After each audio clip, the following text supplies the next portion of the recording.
TLO here for the Parley alongside 15-year NBA veteran. We just finished watching the Errol Spence Ugas fight. Yes, we did. And we are literally reacting right after the interviews. And that interview at the end with Jim Gray and Errol got us pumped. Yes, it did. It got us pumped, man. Because finally, he said it's time for us to meet Terrence Bud Crawford, the two best fighters in the division. And you just mentioned it while we were off camera. This possibly is the biggest fight in the last 10 years. Absolutely. The biggest fight that we have all been waiting for. Again, we all know in the sport of boxing, there's got to be a build up to it, especially if it's going to be a mega fight. And we understand the promotional companies, the management, everything that's involved with boxing can be a little strenuous and it could take a while. This one's been like that, but if it waited for something like this, worth the wait. It's worth the wait because Errol Spence now has the other three belts. All he needs is one more to become unified.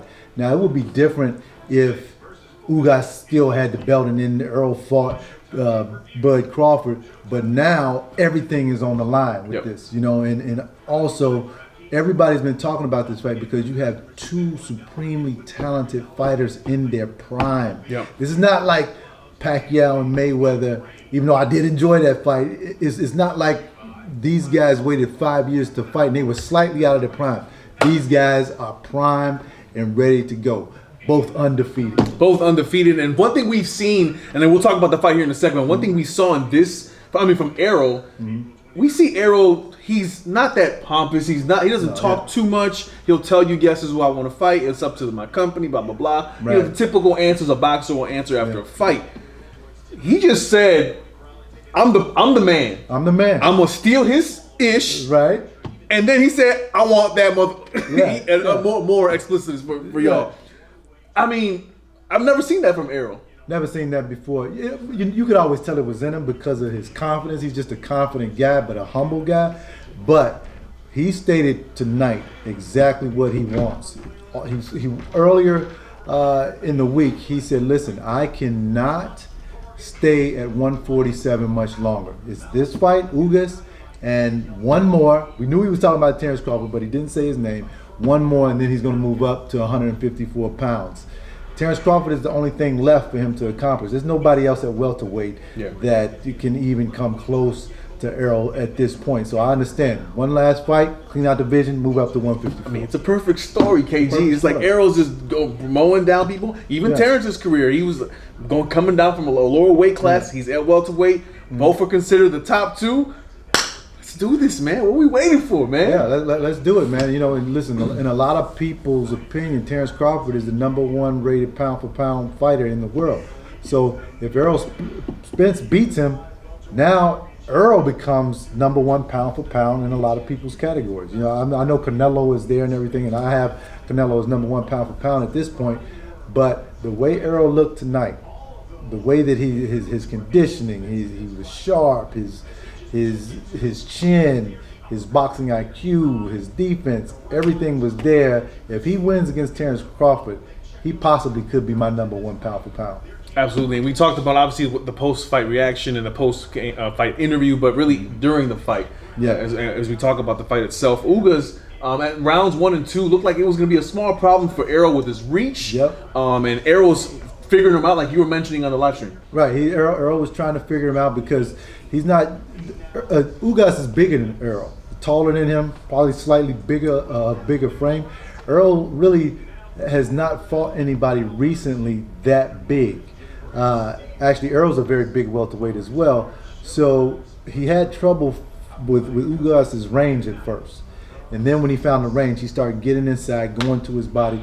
But to Ugas's credit, he did a great job of countering Errol a couple of times, landing some punches that got Errol's respect a couple of times, specifically to the body late in round, I believe that was 8, 9.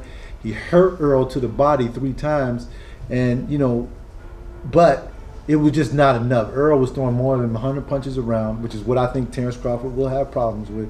And he kept coming, and he kept breaking Ugas down to the body. And you asked asked me, well, why isn't Ugas throwing? Well, it was because he took so many punches to the body, and why he wasn't. You said also, why isn't he moving around the ring? Because when you get punched in the body several times, it takes your legs away. Yeah. And that's why Ugas had to stand there and fight. Yeah, there was a moment in the fight too, a scary moment for Errol Spence where he lost his mouthpiece, I believe round 6. And Errol, I didn't see it, you saw it. He looked at the mouthpiece. Looking at his mouthpiece. And Ugas took advantage and had a 1-2 on him, and Errol stunned. We were a little scared there. What confusion do you think happened there for Errol? I don't know. You know what? About once a fight, and I watch Errol closely. About once a fight, Errol will do something like that. He did it against Danny Garcia, where he looked away and Danny caught him with a shot, and he had to be reprimanded by his trainer when he went back to the corner, Derrick James. But I just hope he doesn't do that against Terrence Crawford. But this is something I want to say, that Terrence Crawford is in the welterweight division, but he's not a big welterweight, like Ugas. Okay, and you just saw Errol Spence handle Ugas. Yeah.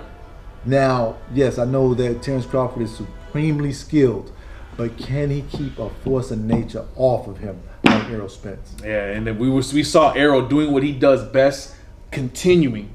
Active, doesn't get tired in the whole fighting in the booth, not stopping the punch. I mean, Terrence being the smaller guy, that's going to be a challenge for him for sure in that championship fight, and it's gonna be, I think, one of the dramatic elements to that fight as well. Yeah, I mean, I don't know if you remember way back, maybe a couple years ago, when both Terrence Crawford and Errol Spence were in the back of an arena and they were both talking. Yeah. And let's get it straight. Bob Arum was there? Bob Arum was there. Yeah. These guys, I think that these guys like each other. It's just that they're at the top of the heap. Because if you don't like each other, you don't even have a conversation like he and Terrence were going back for it. But Errol Spence said, "You too light in the ass." That's what he said.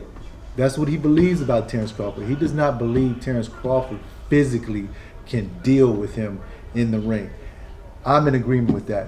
When this fight finally does happen, I favor Errol Spence. And I've been on record saying Terrence Crawford is an overrated boxer in the welterweight division. I have now obviously taken that back publicly, and I think it's time. It's time. I think Terrence and Errol should get this done. I think both promotional companies got to make this happen. The cross promotion, whatever they got to do.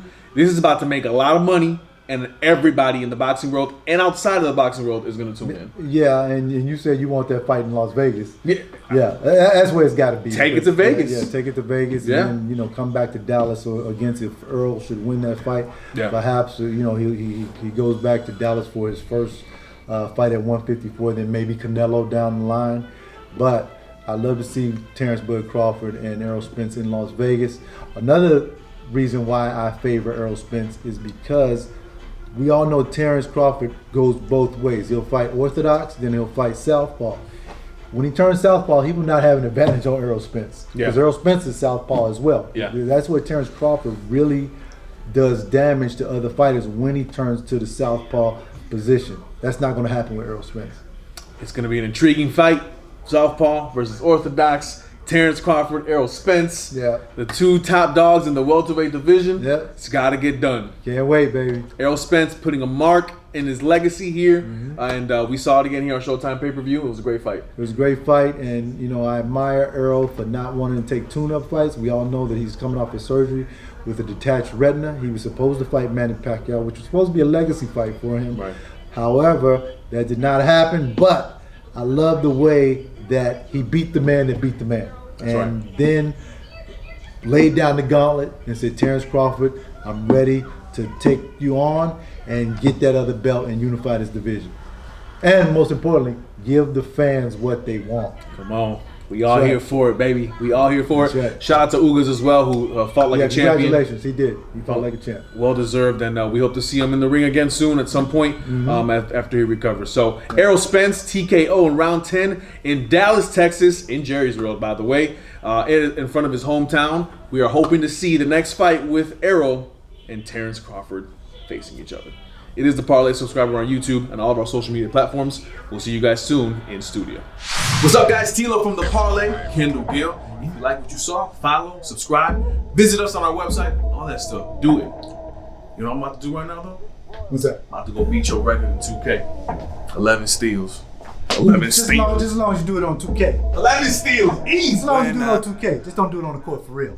When I pull up on a hater, watch a hater fall back. I'm too good with these hands, watch a hater fall flat. If I die, all I know, I'm a fucking legend. It's so great for my city. I'm the realest one that's repping.